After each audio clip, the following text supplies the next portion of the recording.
let's look at this from a different perspective. If the various specialties won't organize, or can't, or haven't historically, the one common funnel is money, right? Somebody who controls the purse strings could get on this and fix this. So how is wound care maintenance measured from a payer perspective? Maybe that's the answer. Characteristically, it's been on a claims-made basis. They do claims analysis, and the very structure of many managed care companies, based on their risk matrix in a particular geography, will either incentivize the acquisition of codes or disincentivize it based on who's treating the patient for the wound. For example, and not to get too far into the weeds, a managed care company will contract with podiatrists who have open access to wound care. Those doctors are being managed by a third-party administration group in order to manage the risk profile. That third-party manager has a pool of money to be able to work with, and they're not as concerned with collecting granularity in codes for wounds as they are in paying for a top-line code. So in other words, if the patient is seen in an office for a diabetic wound or for any type of a problem associated with the wound, there's a treatment rendered and a code given for diabetes, but it may not be specific or granular enough to code for the wound. The physician isn't going to be compensated for that. The third-party administrator isn't going to provide that in their economic model. And so there is an unfortunate loss of detail on codes coming in. Add to that the complexity of what's going on in home care. How do they report their clinical findings?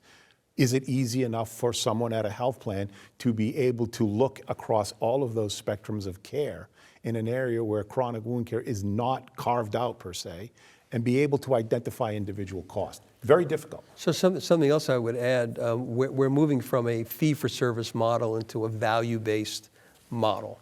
I think that's going to have significant implications as to how individuals are treated, because we're basically going to be looking at quality measures and outcomes. And I think our payments very often are going to be predicated on how those kind of shake out. The one other thing I would say is that unlike a profession like cardiology that's been looking at quality measures for probably decades, wound management is really behind the curve. So we've only really been looking at quality measures for a few years, and there are very few quality measures that are now on the books with CMS for wound management. All right, let's take a look at these, a few meatballs here if I can. Inpatient, outpatient, costs with wound care, how do they compare? As was alluded to earlier by Dr. Snyder, very few people, if any, actually get admitted to a hospital for wound care. So the costs for the wounds are mainly incidental. They're but more if I often. may, Yes. If I may, that may be an artifact of coding.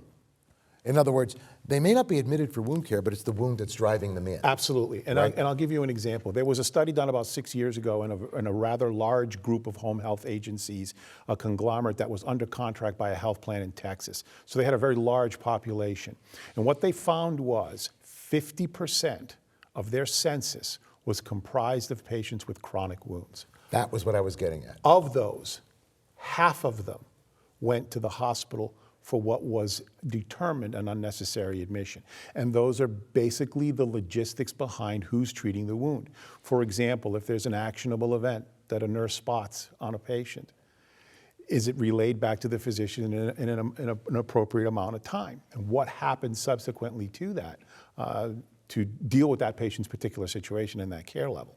Interesting stuff. And again, you know, I hate to admit this, but here, the salvation of this whole thing could be the insurance industry, because they're the guys with the purse strings, and women, who can then parse it all out. And they have the latitude to do what Medicare can't, which is curtail or optimally manage access to care, so that they can look at redundant areas. They can look at areas that are cost centers of excellence.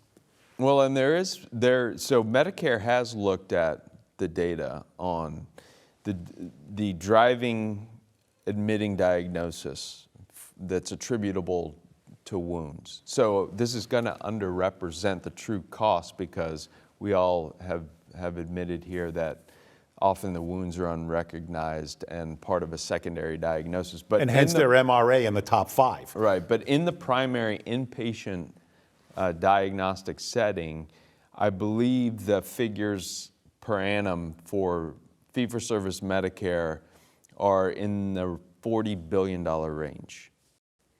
Billion. Yes. With a B. Yes. Those are federal numbers, man. That's, was it Everett Dirksen in the 60s? Was that $1 million here and $1 million there? Pretty soon you're getting into real money. Add a B, not an M, and we're in the 21st century. I'm going to throw something else out, thinking in terms of home care and how these wounds are treated. I did a study 2010 looking at advanced therapies versus saline therapy for treating wounds, of course, which is something that is almost taboo in this day and age. And we looked at the outcomes in 2 months, and we found that at the end of 2 months, only 7% of wounds had healed in the saline group at a cost of about $7,000 per patient versus 95% healing at a cost of $2,000. So where was the cost? The drivers of that cost was the nursing care. The nursing care that was done every day versus maybe once a week made an incredible difference in the amount of money that was actually spent. It's fascinating. It really is.